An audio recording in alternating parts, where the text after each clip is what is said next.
रे वर्षा पानी पड़ुची। ए वर्षारे आम घर भांगीगला माँ। एबे आमे कोठे रहिबा? मारी आज दिनटा धैर्य धरी रहीजा। आमे काली ही एक नुआ घर तैयारी करिबा। मु प्रत्येक दिन किछि किछि टंका बैंक रे जमा कर रखिछि।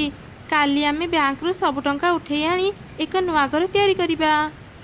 एमिति सुनी चढ़ई छुआ खूब खुशी हो गला। परदिन सकाळे वर्षा छाड़ीगला। माँ छुआ बैंक को गले। से माने बैंक रु सब टंका उठेई घर को फेरुथिले। हठात से समय रे एक पक्षी शिकारी से मानको देखिला। आरे बा ई पक्षी गुड़ाक तो देखा भारी सुंदर। मु एमानकु धरी बाजार को नहीं जाए। बाजार रे पक्षी मानकु बिक्री कले भल टंका पाइबी। एमिति चिंता करी से पक्षी शिकारी माँ चढ़ी आउ तोर दुई छुआ ऊपर को तीर छाड़िला। से तीर माँ चढ़ीर देहरे बाजिला। से संगे संगे तल को खसी पड़िला। ता देहरु रक्त झरुथिला। माँ ये सब कौन हेई गला? तुम देहरु केते रक्त झरुची। मु एबे तुमको हॉस्पिटल नहीं जीबी। नाई रे माँ, हॉस्पिटल जीवा को आउ समय नहीं। निश्चय को शिकारी तीर मारिची।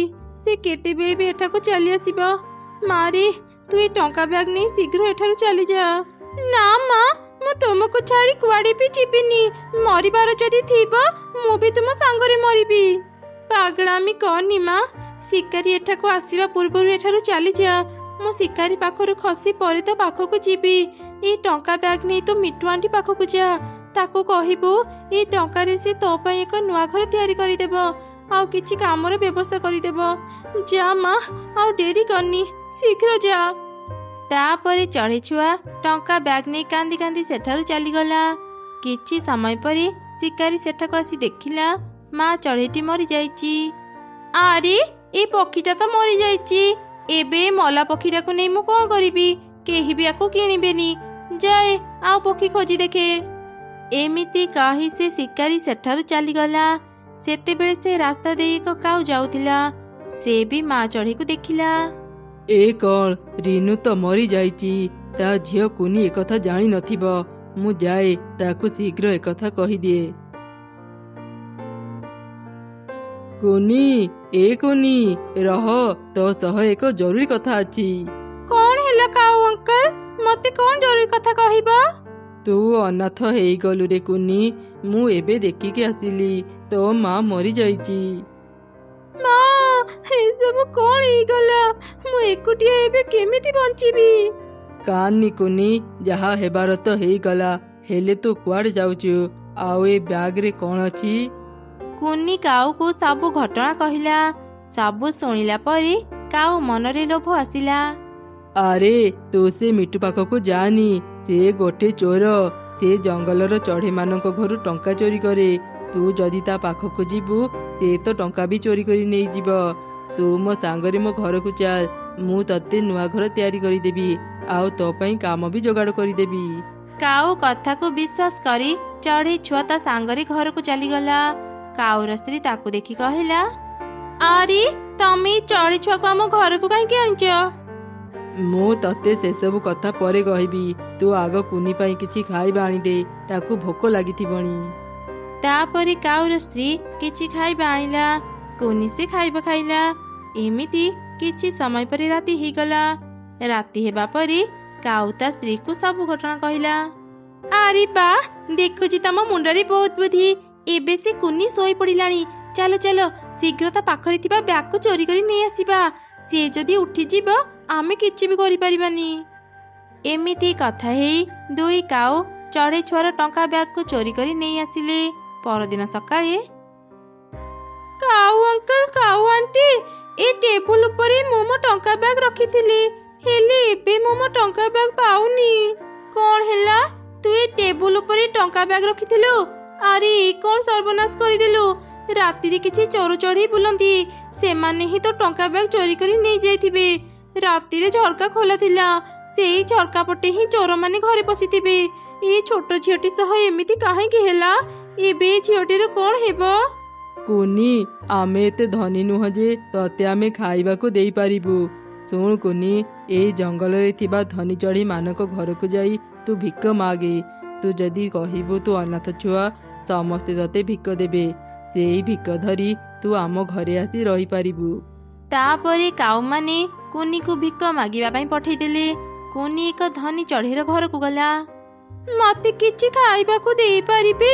ମୋର ବାପା ମା ନାହାନ୍ତି, ମୁଁ ଅନାଥ ଛୁଆ। ଆଚ୍ଛା ଆଚ୍ଛା, ଏଇ ନେ କିଛି ଟଙ୍କା, ଖାଇବା କିଣି ଖାଇବୁ।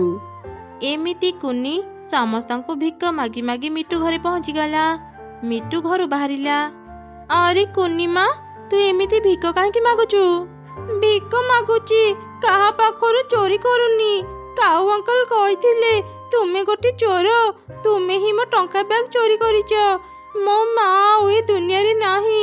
ମୋ ଟଙ୍କା ବ୍ୟାଗ ତୁମ ପାଖରେ ଥିଲେ ମତେ ଫେରେଇ ଦିଅ। କଣ କହୁଛୁ ତୁ? ମୁଁ ତୋ କଥା କିଛି ବୁଝିପାରୁନି। ମୁଁ କାହିଁକି ତ ଟଙ୍କା ବ୍ୟାଗ ଚୋରି କରିବି? ଆଉ ତୋ ମାର ମୃତ୍ୟୁ କେବେ ହେଲା? ମୁଁ ଏ ବିଷୟରେ କିଛି ବି ଖବର ପାଇନି। ମତେ ପୁରା ଘଟଣା କହ। ତାପରେ କୁନି ମିଟୁକୁ ସବୁ ଘଟଣା କହିଲା। ଓ ଏଇ କଥା, ତାହେଲେ ତୁ ନିଜେ ହିଁ ଚୋର ଘରକୁ ଯାଇ ତାକୁ ଟଙ୍କା ଦେଇଛୁ। ଏବେ ତୁ ଛୋଟ, ସେଥିପାଇଁ ତୁ ଜାଣିନୁ ସେ କାଉ ଆଉ ତାର ସ୍ତ୍ରୀ ସବୁଠୁ ବଡ ଚୋର। ସେମାନେ ହିଁ ଚଢ଼େଇ ମାନଙ୍କ ଘରୁ ଟଙ୍କା ଚୋରି କରନ୍ତି। ତୁମେ ସବୁ କଣ କହୁଛ? ତାମାନେ ସେ କାଉ ମାନେ ପ୍ରକୃତ ଚୋର? ସେମାନେ ହିଁ ମୋ ଟଙ୍କା ବ୍ୟାଗ ଚୋରି କରି ମତେ ଭିକ ମାଗିବାକୁ ପଠେଇଛନ୍ତି। ତତେ ଆଉ ଭିକ ମାଗିବାକୁ ପଡିବନି, ତୁ ମୋ ଘରକୁ ଆ। ତୁ କିଛି ଖାଇବା ଖାଇ ଆରାମ କର, ମୁଁ ତ ଟଙ୍କା ଫେରେଇ ଆଣିବାର ବ୍ୟବସ୍ଥା କରୁଛି। ଏମିତି କୁନି ମିଟୁ ଘରେ ରହିଲା। ମିଟୁ ଏକ ବୁଢ଼ୀର ରୂପ ନେଇ କାଉ ମାନଙ୍କ ଘରକୁ ଗଲା। ଘରେ କିଏ ଅଛ? ବାହାରକୁ ଆସ। ହଁ, କଣ ହେଲା? କାହିଁକି ଡାକୁଛ? ତୁମେ କିଏ? ଆଉ ତୁମ ବ୍ୟାଗରେ କଣ ଅଛି? ଏ ବ୍ୟାଗରେ ଟଙ୍କା ଅଛି। ମୁଁ ପାଖ ଜଙ୍ଗଲରେ ରୁହେ, ଘରକୁ ଫେରୁଥିଲି। ସନ୍ଧ୍ୟା ହେଇ ଯିବାରୁ ମୁଁ ଆଉ ଘରକୁ ଫେରି ପାରିଲିନି। ଆଜି ରାତି ମତେ ତୁମ ଘରେ ରହିବାକୁ ଦେଇପାରିବ? ହଁ ହଁ ବୁଢ଼ୀମା, ଆଜି ରାତି ତୁମେ ଆମ ଘରେ ରହିପାରିବ। ଆସ ଆସ, ଭିତରକୁ ଆସ। ଏମିତି କାଉମାନେ ମିଟୁକୁ ତାଙ୍କ ଘରକୁ ନେଇଗଲେ, ଆଉ ତାକୁ କିଛି ଖାଇବା ଦେଲେ। ରାତିରେ ମିଟୁ ନ ଶୋଇ ଶୋଇବାର ଅଭିନୟ କଲା। ଅଧରାତିରେ କାଉମାନେ ଉଠି କଥା ହେଲେ। ଆରେ ଶୁଣ, ସେ ବୁଢ଼ୀ ତ ଶୋଇ ପଡ଼ିଥିବ। ଚାଲ ଚାଲ, ତା ପାଖରୁ ସେ ଟଙ୍କା ବ୍ୟାଗ ନେଇ ଆସିବା। ଏମିତି କଥା ହେଇ କାଉମାନେ ମିଟୁର ବ୍ୟାଗ ନେଇ ଆଲମିରାରେ ରଖିଦେଲେ। ମିଟୁ ତ ଶୋଇ ନଥିଲା, ସେ ଚୁପ୍ ଚୁପ୍ କାଉମାନଙ୍କର ସବୁ ଘଟଣା ଦେଖୁଥିଲା। ଯେମିତି କାଉମାନେ ଶୋଇଗଲେ, ମିଟୁ କୁନିର ବ୍ୟାଗ ନେଇ ନିଜ ଘରକୁ ଫେରି ଆସିଲା। ପରଦିନ ସକାଳେ ମିଟୁ କୁନିକୁ ତା ବ୍ୟାଗ ଫେରିଦେଲା। ମା କୁନି, ଏଇ ନେ ତ ଟଙ୍କା ବ୍ୟାଗ। ଏ ବ୍ୟାଗ ମୁଁ କାଉମାନଙ୍କ ପାଖରୁ ନେଇ ଆସିଲି। ଏବେ ମୁଁ ତତେ ରହିବା ପାଇଁ ଘର କରିଦେବି। ହେଲେ ତା ଆଗରୁ ଚାଲେ କାଉମାନଙ୍କୁ ଉଚିତ ଶିକ୍ଷା ଦେବା। କାଉମାନଙ୍କ ଜାଗା ଏଠି ନୁହଁ, ଜେଲ ଭିତରେ। ହଁ ମିଟୁ ଆଣ୍ଟି, ତୁମେ ଠିକ କହିଛ। ଚାଲ ଏବେ ଥାନାକୁ ଯିବା। ଆରେ କଣ, ସେ ବୁଢ଼ୀ ତ ଏଠି ନାହିଁ।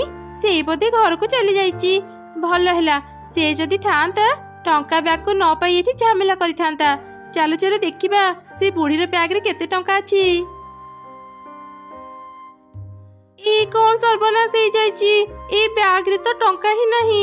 ଗଛର ପତ୍ର ଭର୍ତ୍ତି ହେଇଛି। କୁନିର ଟଙ୍କା ବ୍ୟାଗ ବି ଏଠି ନାହିଁ। ତା ମାନେ ସେ ବୁଢ଼ୀ ଟଙ୍କା ବ୍ୟାଗ ଚୋରି କରି ନେଇଯାଇଛି। ବୁଢ଼ୀ ଯାହା କରିଛି ଠିକ କରିଛି। ଏବେ ତମେ ମାନେ ଜାଣିବ ଅନ୍ୟକୁ ଠକିଲେ କେମିତି ଲାଗେ। ଏ କଣ ମିଟୁ, ତୁ ଆମ ଘରେ? ତୁ ପୋଲିସକୁ କାହିଁକି ଆଣିଛୁ? ମିଟୁ ସମସ୍ତଙ୍କୁ ସବୁ ଘଟଣା କହିଲା। ପୋଲିସ ଦୁଇ କାଉଙ୍କୁ ବାନ୍ଧି ଥାନାକୁ ନେଇଗଲେ। ମିଟୁ ସେ ଟଙ୍କାରେ କୁନିକୁ ଏକ ସୁନ୍ଦର ମଜବୁତ ଘର ତିଆରି କରିଦେଲା, ଆଉ ତା ପାଇଁ ଏକ ଫୁଲର ଦୋକାନ ବି କିଣିଦେଲା।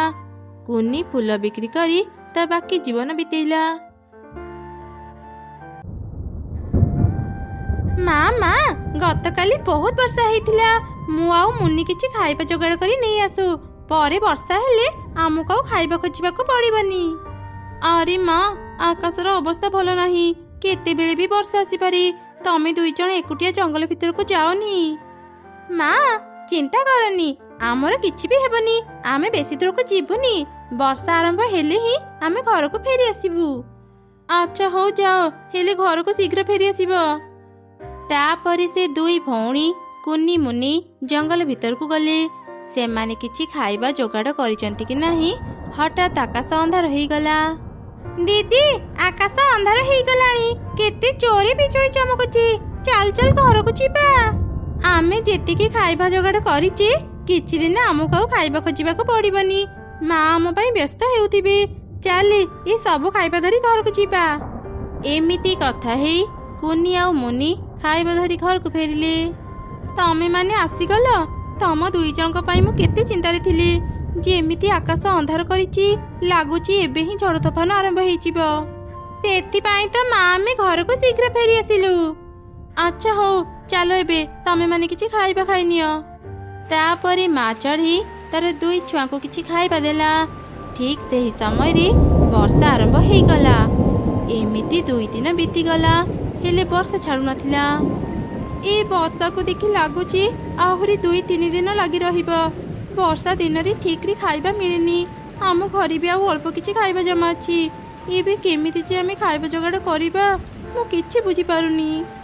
ମା ଏତେ ଦିନ ହେଇଗଲାଣି, ବର୍ଷା ଏଯାଏଁ ଛାଡ଼ିଲାନି। ଏବେ କ'ଣ କରିବା?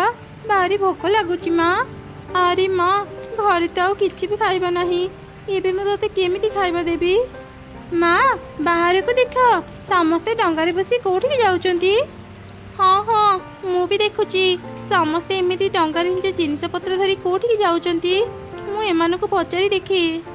ମିଟୁ ଭାଇ, ଓ ମିଟୁ ଭାଇ, ନିଜ ପରିବାର ସହ ଏ ଡଙ୍ଗାରେ ବସି କୋଉଠିକି ଯାଉଛ? ଚଢ଼େଇ ଭଉଣୀ, ଆମ ଘର ଭିତରେ ବର୍ଷା ପାଣି ପଶି ଯାଇଛି। ଆମେ ସମସ୍ତେ ସହରକୁ ଯାଉଛୁ। ବର୍ଷା ଛାଡ଼ିଲେ ଯାଇ ନିଜ ନିଜ ଘରକୁ ଫେରିବୁ। ତୁମ ଘରେ ବି ତ ପାଣି ପଶିଗଲାଣି। ତୁମେ ବି ନିଜ ପରିବାରକୁ ନେଇ ସହରକୁ ଚାଲିଯାଅ। ମା, ମିଟୁ ଅଙ୍କଲ ଠିକ୍ କହିଲେ। ଚାଲ ଆମେ ବି ତାଙ୍କ ପରି ସହରକୁ ଯିବା। ଆରେ ମା, ସହରରେ ଜାଗା ପାଇବା ଭାରି କଷ୍ଟ। ସେଠି ସବୁ ଜିନିଷର ଦାମ ଅଧିକ। ଆମ ପାଖରେ ଏତେ ଟଙ୍କା ନାହିଁ। ଆମେ ସେଠାରେ ଯାଇ ରହିପାରିବାନି। ଏହିପରି ଆହୁରି 2 ଦିନ ବିତିଗଲା। ବର୍ଷା ବି ଛାଡ଼ିଗଲା, ହେଲେ ଚାରିଆଡ଼େ ପାଣି ଭର୍ତ୍ତି ହେଇଯାଇଥିଲା। ମା, ଭାରି ଭୋକ ଲାଗୁଛି, କିଛି ଖାଇବାକୁ ଦିଅ। ଘରେ ଆଉ କିଛି ବି ଖାଇବା ନାହିଁ। ମୁଁ ତମମାନଙ୍କୁ କ'ଣ ଦେବି? ତମେମାନେ ଟିକେ ଧୈର୍ଯ୍ୟ ଧର। ମୁଁ ଏବେ ଚିଲ ମୁଖିଆଙ୍କ ଘରକୁ ଯାଇ ତାଙ୍କୁ ସାହାଯ୍ୟ ମାଗିବି। ସେ ମୋତେ କିଛି ଖାଇବା ଦେଲେ ମୁଁ ତମମାନଙ୍କ ପାଇଁ ଆଣିଦେବି। ତମେ 2 ଜଣ ଘରେ ଥାଅ। ଚାରିଆଡ଼େ ପାଣି ଭର୍ତ୍ତି ହେଇଛି, ବାହାରକୁ ଯିବନି। ଚିଲ ମୁଖିଆଙ୍କ ଘର ବହୁତ ଦୂର। ସେଥିପାଇଁ ମୁଁ ଏ କଦଳୀ ଭେଳା ତିଆରି କରିଛି। ଏଥିରେ ବସି ମୁଁ ଏବେ ମୁଖିଆଙ୍କ ଘରକୁ ଯିବି। ମା, ମୁଁ ବି ତୁମ ସାଙ୍ଗରେ ଯିବି, ମତେ ବି ନେଇଯାଅ। ଆରେ ମା, ତୁ ତ ଦେଖୁଛୁ ବାହାରର ଅବସ୍ଥା କେମିତି। ଯଦି ହଠାତ୍ ବର୍ଷା ହୁଏ କ'ଣ କରିବା? ମା, ଏ ବର୍ଷ ଏତେ ବର୍ଷାରେ ଆମ ଜଙ୍ଗଲରେ ପାଣି ଭର୍ତ୍ତି ହେଇଛି। ମୁଁ ଆଗରୁ କେବେ ବି କଦଳୀ ଭେଳାରେ ବସିନି। ମତେ କଦଳୀ ଭେଳାରେ ବସିବାକୁ ଭାରି ଇଚ୍ଛା ହେଉଛି। ମା, ମତେ ବି ସାଙ୍ଗରେ ନେଇଯାଅ। ମା କୁନି, ତୁ ଏକୁଟିଆ ଘରେ ରହିପାରିବୁ ତ? ହଁ ମା, ମୁଁ ରହିପାରିବି। ଏମିତି ସେ ମା ଛୁଆ କଦଳୀ ଭେଳାରେ ବସି ଚିଲ ମୁଖିଆ ପାଖକୁ ଗଲେ। ମୁଖିଆ ଆଜ୍ଞା, ଆମେ ବହୁତ ବିପଦରେ ପଡ଼ି ତୁମ ପାଖକୁ ଆସିଛୁ। ଆମକୁ ଟିକେ ସାହାଯ୍ୟ କର। କ'ଣ ସମସ୍ୟା ତମର? ମତେ ଆଗ କୁହ, ତାପରେ ଯାଇ ମୁଁ ତମମାନଙ୍କୁ ସାହାଯ୍ୟ କରିପାରିବି। ମୁଖିଆ ଆଜ୍ଞା, ଏ ବର୍ଷା ଯୋଗୁଁ ମୋ ଘରେ ଜମା ଥିବା ସବୁ ଖାଇବା ସରିଯାଇଛି।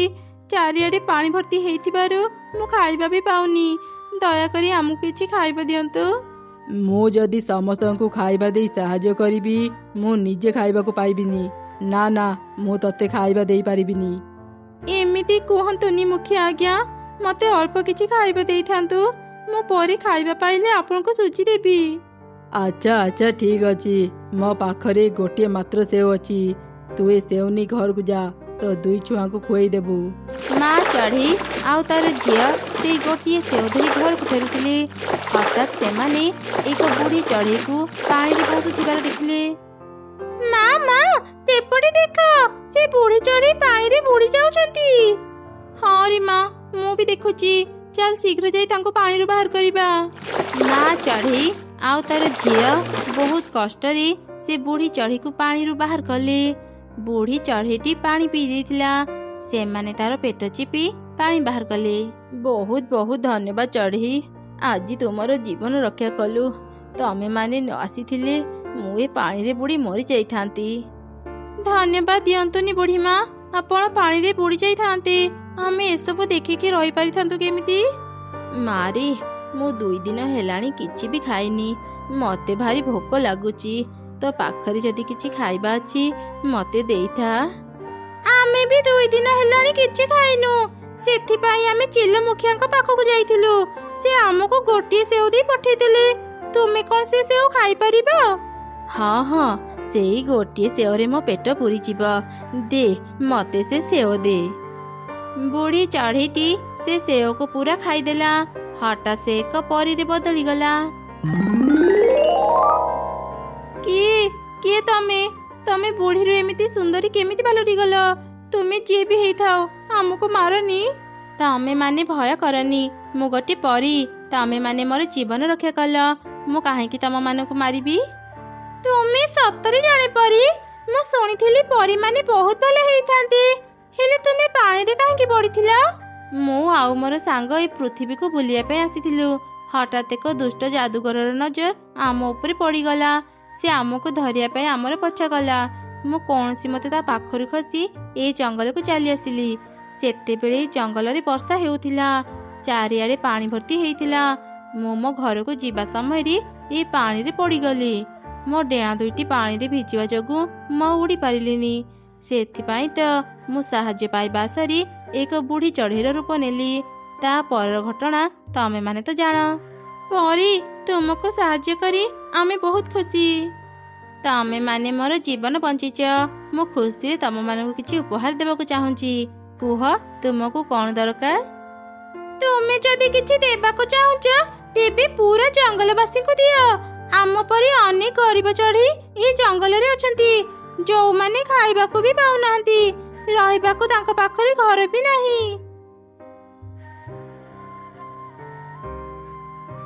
ଏଇ ସେଓ ଗଛକୁ ନିଅ, ନିଜ ଘର ଚାଳରେ ଲଗେଇଦେବ।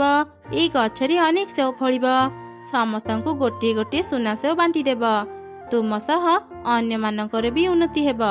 ଆଉ ହଁ, ମୁଁ ଆଶୀର୍ବାଦ କରୁଛି, ଏଇ ଜଙ୍ଗଲରେ ଯେତେ ବର୍ଷା ହେଲେ ବି କେବେ ବି ବନ୍ୟା ଆସିବନି, ଆଉ କାହାର ବି ଘର ଭାଙ୍ଗିବନି। ପରୀ, ସତରେ ତୁମେ ବହୁତ ଭଲ। ତମେ ମାନେ ବି ବହୁତ ଭଲ। ନିଜ କଥା ନ ଭାବି ପୁରା ଜଙ୍ଗଲ କଥା ଚିନ୍ତା କରୁଛ। ଆଚ୍ଛା ଠିକ୍ ଅଛି, ମୁଁ ଏବେ ଯାଉଛି। ଏମିତି କହି ପରୀ ସେଠାରୁ ଚାଲିଗଲା। ତାପରେ ମା ଚଢ଼େଇ ଆଉ ତାର ଝିଅ ସେ ଛୋଟ ସେଓ ଗଛକୁ ଧରି ଘରକୁ ଫେରିଲେ। ସେମାନେ କୁନିକୁ ସବୁ ଘଟଣା କହିଲେ। ମୁଁ ସୁନା ସେଓ ସହ ଖାଇବା ବି ଦେଇପାରିବି। ଆରେ ଏଇ ଗଛଟି ତ କଥା କହିପାରୁଛି। ହଁ, ମୁଁ ଗୋଟେ ଯାଦୁର ଗଛ। ମୁଁ ତମମାନଙ୍କ ସହ କଥା ହେଇପାରିବି। ଏଇ କିଛି ଖାଇବା ନିଅ। ଖାଇବା ଖାଇସାରିଲା ପରେ ମତେ ନିଜ ଘର ଚାଳରେ ଲଗେଇ ଦିଅ। ଏମିତି ସେ ସେଓ ଗଛ ଅନେକ ଖାଇବା ଦେଲା। କୁନି ମୁନି ପେଟ ପୁରା ଖାଇବା ଖାଇଲେ। ମା ଚଢ଼େଇ ସେ ଗଛକୁ ନେଇ ନିଜ ଘର ଚାଳରେ ଲଗେଇଦେଲା। ଗଛଟି ସଙ୍ଗେ ସଙ୍ଗେ ବଡ଼ ହେଲା, ଆଉ ସେଥିରେ ସୁନାର ସେଓ ଫଳିଲା। ମା ଚଢ଼େଇ ସମସ୍ତଙ୍କୁ ଗୋଟି ଗୋଟି ସୁନା ସେଓ ବାଣ୍ଟି ଦେଲା। ଏମିତି ସେ ନିଜ ସହ ଅନ୍ୟମାନଙ୍କର ବି ଉପକାର କରିପାରିଲା।